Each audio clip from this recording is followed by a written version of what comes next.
Hello friend, good morning. কেমন আছো সবাই? নিশ্চয়ই ভালো আছো। আমি কিন্তু খুব ভালো আছি তোমাদের ভালোবাসায়। দেখো, আজকে বৃহস্পতিবার সকালবেলা আমি কিন্তু তোমাদের সঙ্গে কোনো ব্লগ আজকে পুজোটা কেমন করে ১ম বৃহস্পতিবারের পুজো, আবার পৌষ মাসের ১ম বৃহস্পতিবার। চলো, ফলটা কেটে নিয়েছিল বড়বাবু, আমি কিন্তু ঠাকুরের কাছে রেখে দিয়ে আসছি।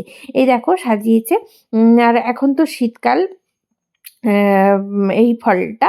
আর দেখো ঠাকুরের জোগাড়ও পাপাই করে দিয়েছে, আর বড়বাবু পুজো করবে। তারপরে দেখো সিংহাসনটা, দেখো সিংহাসনটা কিন্তু অনেক পুরনো, আর পেতলের লক্ষ্মী গণেশ আছে। দেখো এখানে আমাদের বাড়ির ঠাকুর ঘর, মানে ঠাকুর মন্দির যেটা, দেখো সবাইকে তোমরা চিনতে পারছো কিনা বলো। লক্ষ্মী নারায়ণ, তারপর রাধা কৃষ্ণ, গণেশ ঠাকুর, তারপরে মহাদেব, উম, সম সবাই কিন্তু আছে, মা আছে। তারপরে দেখো ওপাশে সবাই আছে। দেখো, দেখে এদিকে দেখো পুরো ঠাকুর ঘরটা তোমরা দেখো, ওদিকে সমস্ত কিছু আর জোগাড় করা আছে। এইভাবে কিন্তু আমাদের পুজো হয়। সত্যি কথা বলতে পুজোটা একটু অন্যরকমভাবেই আমরা বৃহস্পতিবারটা একটু নিয়ম পালন করি। আজকে কিন্তু নিরামিষ খাই। আর অনেক কিছু নিয়ম, এটা মেয়েরাই পুজো করতে পারে। ওপাশে একটা গোপাল আছে, উপরে একটা গোপাল আছে। তারপরে দেখো এইভাবে আমাদের ঠাকুরঘরটা কেমন সাজানো তোমরা বলো তো। আর এই যে ড্রেসগুলো পরানো দেখছো না, এটা পুরো বড়বাবুর পরানো। তারপরে সন্ধেবেলা চলে এসেছি, যেটা বৃহস্পতিবার দিন প্রত্যেক বৃহস্পতিবার করা হয়ে থাকে, সেটা হচ্ছে মেয়েদেরকে আলতা পরতে হয়। মানে একদম ধোয়া কাপড়ে আলতা পরে তারপরে কিন্তু আমি চলে যাব লক্ষ্মীর পাঁচালি পড়তে। লক্ষ্মীর পাঁচালিটাও তোমাদের সঙ্গে শেয়ার করব, যদিও বা পুরোটা শোনাবো না। চলো দেখতে থাকো, লক্ষ্মীর পাঁচালী পড়বো আর তোমরা দেখতে থাকো আমি কিভাবে পড়ি। তারপরে দেখো আমার প্রায় আলতা পরাটা কমপ্লিট। আর আলতাটা আমি একটু ভালো করেই পরতে ভালোবাসি, মাঝে মাঝেই পরি আর ভালো করেই পরি। আলতা পরলে সত্যি কথা বলতে সাজগোজও একটু মনে হয়, আর মনটাও ভালো লাগে।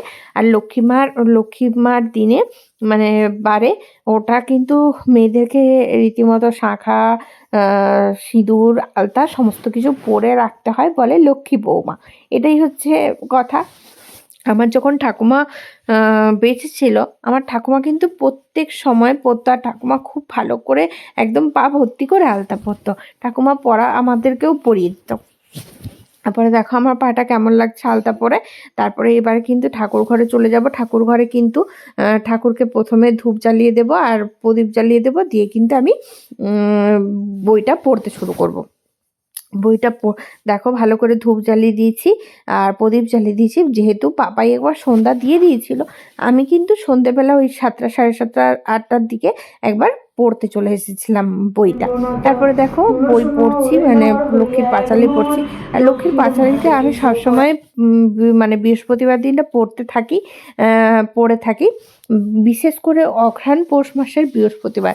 এই যে পৌষ মাসের বৃহস্পতিবার লাস্ট যে মানে সংক্রান্তি আসবে, ওতে কিন্তু বাড়িতে পুজো হবে, পিঠে পুলি হবে, সমস্ত কিছু অকেশন পালন করা হবে। তোমাদের কেমন লাগলো বন্ধুরা? এটা কাদের নিয়ম তোমরা একটু আমাকে কমেন্ট করে জানাবে। আমরা কিন্তু এই নিয়মটা পালন করে থাকি। তোমরা কি কি নিয়ম বৃহস্পতিবারে পালন করো, কোথায় থাকো একটু বলবে তো। আমরা কিন্তু এইভাবেই পালন করে থাকি বৃহস্পতিবার, আর নিরামিষই খাই।